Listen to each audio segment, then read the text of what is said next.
इत्यादि। मगर जो सिंधु तट पर प्रकट हुई और विशाल भारत में विस्तृत रूप से जिसकी जीवन पद्धति बन गई, वह केवल सभ्यता नहीं रही, वह एक संस्कृति बन गई। यह संस्कृति क्यों बनी? क्योंकि इस संस्कृति का आधार धर्म रहा। पुनः एक बार मैं यहां बताना चाहती हूं कि धर्म यानी रिलीजन नहीं है, वो कोई पूजा पद्धति नहीं है, वो कोई आराधना की पद्धति नहीं है, मगर धर्म यानी एक जीवन पद्धति है, सुचारू जीवन पद्धति है। अनेक ऋषि मुनियों के चिंतन से इस भूमि में एक जीवन पद्धति विकसित हुई। और वो जीवन पद्धति कैसी थी? समष्टि के लिए व्यष्टि ने यानी व्यक्ति ने जो नियमों का पालन करना था, वही धर्म था। और ऐसे धर्म पर अधिष्ठित ऐसी संस्कृति होने के कारण यह संस्कृति चिरंतन है। वैसे यह अनादि भी है और चिरंतन भी है, क्योंकि इस संस्कृति का आधार जो है वह हिंदू चिंतन है। क्या है हिंदू चिंतन? तो हमारे संस्कृति का मूलभूत चिंतन है एको हम बहुश्याम। अभी भी शरद दीदी ने जो विषय रखा उसमें वही बताया कि एकात्म भाव है। एक ही चेतना थी जो बहुरूप में प्रकट हो गई और सारा विश्व बनता गया। इसीलिए एको हम बहुश्याम, मैं एक था मगर मैं विविध रूप में प्रकट हो गया, ऐसा हमें बताया गया। यानी हम, मैं, आप इतना ही नहीं, चराचर सृष्टि, यानी हम मानव तक सीमित नहीं रहे। ना केवल हम पशु पक्षियों के बारे में चिंतन किया, वृक्ष राशियों के बारे में ही न केवल चिंतन न करते हुए हमने अचर सृष्टि को भी हमने ईश समान माना, या एक ही चेतना का वास उसमें है, यह हमने मान्य कर लिया। और इसीलिए हमने कहा कि ईशावास्यमिदं सर्वम यत्किंच जगत्याम जगत। इस जगत में जो भी छोटा सा कण जो है, आज सुबह माइक्रोकॉस्म की भी बात हो गई, तो हर एक छोटे कण में भी उसी चेतना का वास है, यह हमारा विश्वास रहा। यदि हम चराचर सृष्टि में भेद नहीं करते हैं, तो हम पुरुष और स्त्री में भेद क्यों करेंगे? यह भेद कभी भी नहीं था। स्त्री और पुरुष जैसे अर्धनारी नटेश्वर, ऐसा हमने माना है। स्त्री और पुरुष जैसे द्विदल धान्य के दो भाग है। जब तक द्विदल धान्य के दो भाग सामंजस्य से एकत्रित है, तब तक ही उसमें सृजन की शक्ति है। जब वो विघटित हो जाते हैं, तब अपनी सृजन की शक्ति खो देते हैं। स्त्री और पुरुष शिव और शक्ति है, उनका अस्तित्व स्वतंत्र रूप में है, किंतु वो परस्पर पूरक है। यह हमारा चिंतन रहा। और इसी चिंतन के आधार पर जब यह संस्कृति, उसका विकास होने लगा, तब उसका जब हम एक सिंहावलोकन करते हैं, तो एक बहुत रोचक इतिहास, कुतूहलकारी इतिहास हमारे सामने आ जाता है। सामान्य रूप से, समय के अभाव से मैं थोड़ा दौड़ती जाऊंगी, तो सामान्य रूप से हमारे इतिहास के हम 4 भाग कर सकते हैं। स्थूल रूप से एक अति प्राचीन इतिहास अर्थात वैदिक कालखंड, दूसरा है प्राचीन इतिहास या पौराणिक कालखंड, तीसरा है मध्ययुगीन इतिहास, और चौथा अर्वाचीन इतिहास। अभी एक एक कालखंड के बारे में यदि हम थोड़ा सा विवरण करने का प्रयास करेंगे, तो हमारे ध्यान में आता है कि वैदिक कालखंड के उद्गम के बारे में, यानी उसका आरंभ कब हुआ, इसके बारे में इतिहासकारों का भिन्न भिन्न अभिप्राय है। बेटद्वारिका, भीमबेटका के पास जो उत्खनन हुए हैं, उसका कार्बन डेटिंग या स्पेक्ट्रा स्टडी के बाद ये ध्यान में आया है कि शायद यह वैदिक पीरियड या इस संस्कृति का उद्गम 15,000 वर्ष पूर्व ही हुआ है। वेदों का संपादन, यानी अर्थात जो ऋषि थे, दृष्टा थे, उन्होंने वेदों की जो रचना नहीं की, मगर उनको जो दिखाई दिया, उनको जो उसकी जो अनुभूति हुई, उसको उन्होंने जो शब्द रूप दिया और बाद में उसका संपादन हुआ। तो वेदों का संपादन की ही यदि हम काल गणना में उसको पकड़ने का प्रयास करेंगे तो ध्यान में आता है कि संपादन ही 8000 वर्ष पूर्व ही हुआ है। इस कालखंड की विशेषता यह रही कि केवल ज्ञानार्जन और ज्ञान वितरण यही समाज का स्वभाव बना।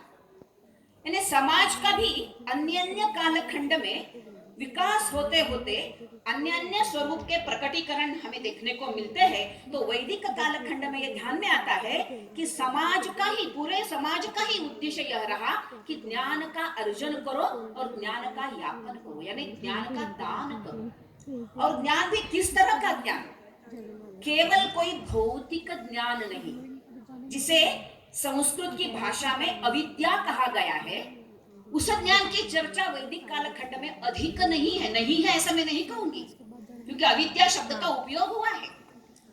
मगर अधिकतर ज्ञान के रूप में, यानी इस सृष्टि का रहस्य क्या है, उसकी उत्पत्ति कैसी हो गई होगी, उसका विकास कैसा हुआ होगा, मृत्यु के बाद का जीवन क्या होता है, क्या हमें पुनर्जन्म मिलता है, इस तरह के आध्यात्मिक चिंतन पर आधारित ज्ञान अर्जन करना और उसका ज्ञान यापन करना, यही इस कालखंड की विशेषता रही। और वहां वर्ण व्यवस्था नहीं थी। ज्ञान का जो क्षेत्र है वो सभी को खुला था, महिला भी उसके लिए कोई अपवाद नहीं थी। और हम देखते हैं कि इस कालखंड में ज्यादातर राजसत्ता नहीं, उसका उल्लेख बहुत कम मिलता है, या तो उसका प्राधान्य नहीं था। तो राजसत्ता का प्राधान्य न होते हुए भी समाज सुचारू रूप से चल रहा था, क्योंकि समाज की ऐसी स्थिति थी कि न राज्यम न राजासीत न दंडो न च दांडिकः धर्मे नहीं प्रजा सर्वे रक्षन्ति स्म परस्परम। अपने अपने कर्तव्य को निभाते हुए दूसरों के हित का रक्षण करना समाज का स्वभाव हुआ, और इसीलिए इस कालखंड में ज्ञान का वर्धन हुआ और महिला भी इसके लिए कोई अपवाद नहीं रही। तो यह ज्ञान यापन कहाँ होता था? तो गुरुकुल पद्धति से यह ज्ञान यापन होता था, और ऋषि और ऋषिका दोनों का इसमें समान रूप से सहयोग योगदान रहा है। वेद और उपनिषद की अनेक गुच्छाओं का और सूक्तों की रचयिता महिलाएं हैं, जिसका उल्लेख अभी अभी शरद दीदी ने भी किया है। कुछ नाम मैं केवल उदाहरण के रूप में यहाँ देना चाहती हूँ। वाग्भृणी, वाचक्नवे जिसको गार्गी ऐसे नाम से भी पुकारा जाता है, मैत्रेयी, लोपामुद्रा, अपाला, घोषा, सुलभा, अदिति, इतरा, सावित्री, कात्यायनी, कितने नाम ले लो, कम से कम 32 नामों का उल्लेख तो मिल ही जाता है। और उसके अलावा कोई अनामिक ऋषिकाएं भी हैं जिन्होंने वेदों को समृद्ध किया हुआ है। विवाह के संस्कार में आने वाले अनेक श्लोक या ऋचाएं भी महिलाओं ने उद्घृत की हुई है, और जिसमें एक मैं बात बताना बहुत आवश्यक समझती हूँ कि जहां सप्तपदी के अंतिम पद में उच्चार ऐसा किया जाता है कि सखा सप्तपदी भवे, वो पति केवल पति नहीं है तो सखा है, और इस ऋचा का उसकी रचयिता महिला है, ऋषिका है, यह हमें ध्यान में देना पड़ेगा। समय के अभाव से थोड़ा दौड़ना पड़ रहा है। तो ऐसे वैदिक कालखंड में ज्ञान का जो एक अर्जन हुआ, ज्ञान का जो एक निधि संपादन हुआ, और उसी ज्ञान के आधार पर समाज का जो विकास होता रहा, तो उसके आगे वाले कालखंड में यानी पौराणिक कालखंड में यदि हम झांकते हैं तो हमें दिखता है कि संस्कृति का विकास बढ़ता रहा, और उसके अन्य क्षेत्रों में भी संस्कृति का एक विकास हमें देखने को मिलता है। जीवन के विविध क्षेत्र यहाँ हम देख सकेंगे, जैसा ललित साहित्य है, नाट्य है, संगीत है, नृत्य है, मंदिर शिल्प है, चित्रकला है, रसशास्त्र, खगोल शास्त्र, भौत शास्त्र, अर्थशास्त्र, गणित, आयुर्वेद, योग विद्या, युद्ध शास्त्र, शस्त्र विद्या, अश्व विद्या और राज्य संकल्पना का भी विकास होने लगा। धीरे धीरे राज्य सत्ता का एक विकास हमें यहाँ देखने को मिलता है, और यह भी ध्यान में आता है कि इन सारे क्षेत्रों में महिलाओं का भी योगदान रहा है, इस कालखंड में भी रहा है। ऐसा नहीं हुआ है कि केवल वैदिक कालखंड में रहा, पौराणिक कालखंड में बराबर सभी क्षेत्रों में महिलाओं का योगदान रहा है। विशेषतः संगीत, नृत्य, चित्रकला, इसका प्रशिक्षण, जैसे मैंने बताया कि राज्य व्यवस्था का आरंभ हुआ था, तो राजकन्याओं को इसका प्रशिक्षण देने की एक पद्धति आरंभ हो गई, जिसमें राजशास्त्र का भी प्रशिक्षण राजकन्याओं को दिया जाता था। आयुर्वेदिक उपचार में सहकार देने के लिए बहुत क्षेत्र में महिलाएं आगे आती थी। जैसा एक चित्र हमने देखा है, इसलिए मैंने यहाँ नहीं उसका प्रकटीकरण किया है, कि जब सुश्रुत जी आंखों का ऑपरेशन करते हैं तो उनकी सहायता के लिए महिला खड़ी है, ऐसा चित्र हम सब ने देखा हुआ है। युद्ध कला में भी महिला पारंगत हुई थी।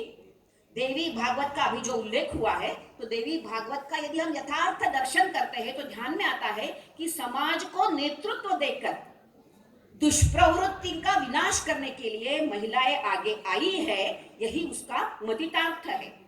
वैसे लोह महिला या लोह स्त्री, ऐसा जिनका उल्लेख किया जाता है, उस विश्वला का मैं यहाँ उल्लेख करना चाहती हूँ। यह विश्वला को ऐसा बताया जाता है कि उसका एक हाथ और एक पैर युद्ध में वो घायल हो गई थी, और उसके स्थान पर लोह का एक पैर और लोह का एक हाथ उनको बिठाया गया था, और इसीलिए उसको लोह स्त्री ऐसा भी पुकारा जाता था।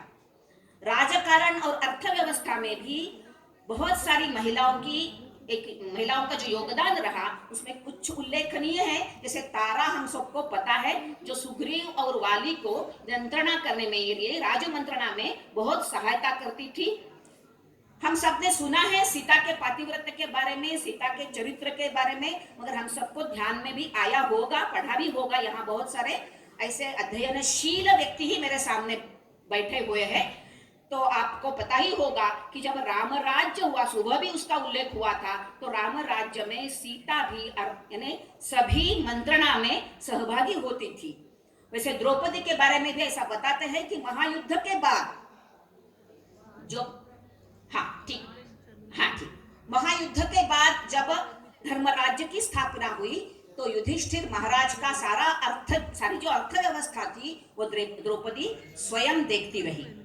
अभी हम थोड़ा मध्ययुगीन कालखंड के ओर जाते हैं। यहाँ कला और विद्याओं को राजाश्रय मिल गया, किंतु राजसत्ता पर धर्म का एक अंकुश रहता था, और इसीलिए राज्याभिषेक के बाद जब राजा कहता था अदंडोस्मि, तो राजगुरु बोलते थे कि नहीं नहीं, धर्मदंडोसी।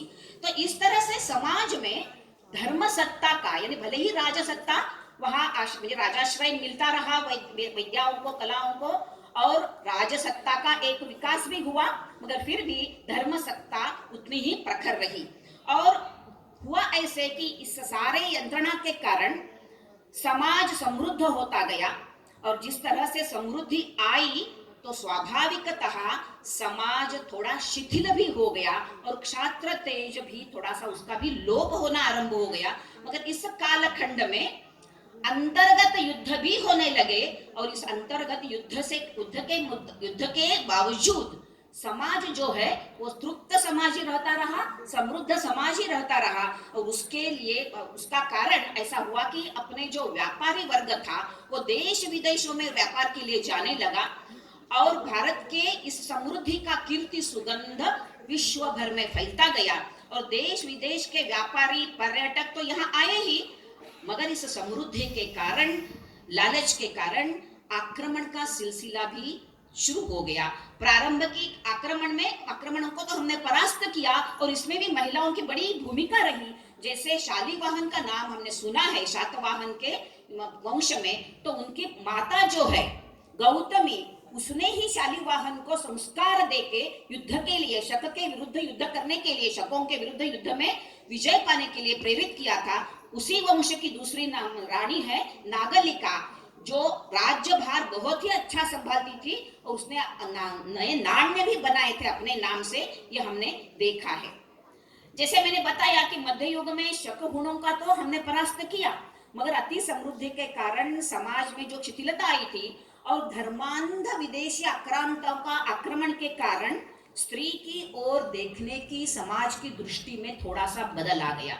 अपना ध्येय जो है, उद्देश्य जो है जीवन का, वो थोड़ा सा ओझल हो गया, और स्त्री की ओर यानी जो आक्रांता थे उनकी जो एक दृष्टि थी कि केवल महिला यानी केवल एक उपभोग की वस्तु है, क्योंकि उनके पंथ में, उनके यानी सिद्धांतों में जो लिखा था उसी के अनुसार वो जाते गए, और उसका कारण हमारे समाज पर हो गया क्योंकि वो राजकर्ता बन गए। जब राजकर्ता जैसे होते हैं वैसे समाज की भी भूमिका बदलती जाती है।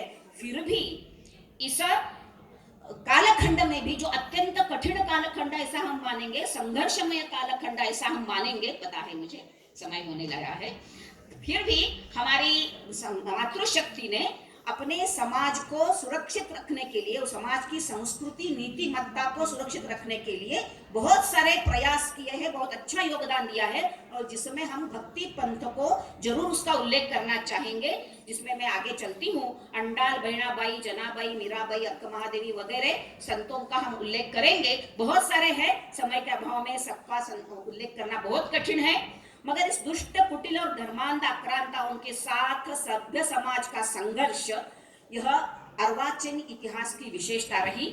मुस्लिम, उसके बाद डच, पोर्तुगीज, ब्रिटिश, ऐसे बार बार आक्रमणों की लहरें आती गई, और समाज की रक्षा यानी भौतिक रक्षा, सुरक्षितता, यह एक मुद्दा बन गया, जिसके बिना संस्कृति को बरकरार रखना, संस्कृति की रक्षा करना कठिन रहा। और उसमें जिजा माता का उल्लेख सुबह आया है, इसके लिए मैं उसका विशेष वर्णन नहीं करती हूँ। मगर इस संघर्ष के कालखंड में अनेक वीरांगनाओं ने अपने समाज की रक्षा की है। रानी केल्दी चन्नम्मा, रानी वेलुनेचिया, रानी अबक्का देवी वगैरह नाम हमने सुने हैं, कई नाम हमने सुने भी नहीं है, इसलिए मैं दक्षिण के नामों का जरा ज्यादा उल्लेख मैंने किया। देवी अहिल्याबाई का नाम भी आज सुबह हमने सुना है, झांसी की रानी का नाम तो हम सबको पता है। वहां से लेकर अत्यंत आज के इतिहास तक हम यदि पहुंचते हैं तो प्रीतिलता बहादुर, कल्पना दत्त, वीणा दास, ऐसे क्रांतिकारी महिलाओं ने भी इस राष्ट्र को सुरक्षित रखने के लिए अपना योगदान दिया हुआ है। इस संघर्ष के कालखंड में रानी गाइडिंगलू जैसी, दुर्गा भाभी जैसे सपोर्टिव रोल में और प्रत्यक्ष कार्य क्षेत्र में जिन्होंने काम किया, ऐसी अनेक ज्ञात और अज्ञात वीरांगना हमारे सामने हैं, जिनके त्याग और बलिदान के कारण आज हम स्वतंत्र भारत में खड़े हैं। इस संघर्ष में कालखंड में बहुत कुरीतियां, कुपद्धतियां अपने समाज में आ गई थी, उनका निवारण आवश्यक था, और इसलिए सावित्रीबाई फुले, इनका उल्लेख किए बिना विषय समाप्त नहीं हो सकता है। आज हम यहाँ खड़े हैं, इस विमर्श में आज हम भाग ले रहे हैं, तो उसकी पायोनियर शायद सावित्रीबाई फुले है, ऐसा मुझे कहना आवश्यक लगता है। अभी हम एकदम अर्वाचीन इतिहास के तरफ आएंगे तो हमारे ध्यान में आता है कि स्त्री ने जो योगदान दिया, और जैसे मैंने बताया कि संघर्ष में कालखंड में स्त्री जो घर में रही, वह संस्कृति का संरक्षण उसने किया, तो उसके बाद स्त्री को फिर से एक बार समाजाभिमुख बनाना आवश्यक था, और उसकी एक पहल वंदनीय लक्ष्मीबाई केळकर और वंदनीय सरस्वतीबाई आप्टे इन्होंने की। 1936 में राष्ट्र सेविका समिति की स्थापना करके महिला शक्ति को समाजाभिमुख बनाते हुए समाज की संस्कृति, धर्म और राष्ट्र, इन तीनों का रक्षण करने के लिए महिलाओं को प्रेरित करना, उनकी एक संगठित शक्ति यानी एनर्जी को सिनर्जी में बदलना, और उस शक्ति से अपने राष्ट्र को पूरे विश्व में एक बार पुनः प्रतिष्ठापित करना, गौरवपूर्ण स्थान दिलवाना, इसी के लिए राष्ट्र सेविका समिति के माध्यम से जो कार्य वंदनीय लक्ष्मीबाई केळकर ने आरंभ किया,